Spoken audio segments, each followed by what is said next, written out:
আসসালামু আলাইকুম, সবাইকে রমজান মোবারক। যারা দেশে যাবেন, আমাদের এটা মাওবাড়ি স্টোর। এখানে আসি সব কিছু পাওয়া যায়।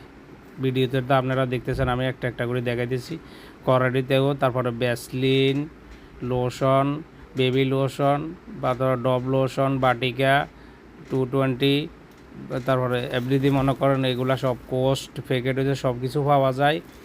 আরও অনেক কিছু আছে, মাছদারু, মাইনেস, তারপরে চিজ, কফি, কোস্ট, হ্যাঙ্কার, তারপরে বডি স্প্রে শপিং করার জন্য। মজার বিষয়টা হয়েছে, যারা বাংলাদেশে যাবেন, গাইড বান্ধার রশি কাস্তুরি মাগুর আশেপাশে, মাওবাড়ির আশেপাশে কোনো দোকানে বিক্রি হয় না, একমাত্র আমাদের দোকানে বিক্রি হয়। যারা দেশে যাবার টাইমে গাইড বাঁধতে চান, এখান থেকে নিয়ে যেতে পারবেন। আর ভিডিওটা যদি ভালো লাগে ভাইয়া, তো লাইক শেয়ার কমেন্ট করে দিবেন নতুন নতুন ভিডিও পাওয়ার জন্য, ঠিক আছে? আর এখানে ডব শ্যাম্পু এদের সব কিছু পাওয়া যায়। আল্লাহ হাফেজ।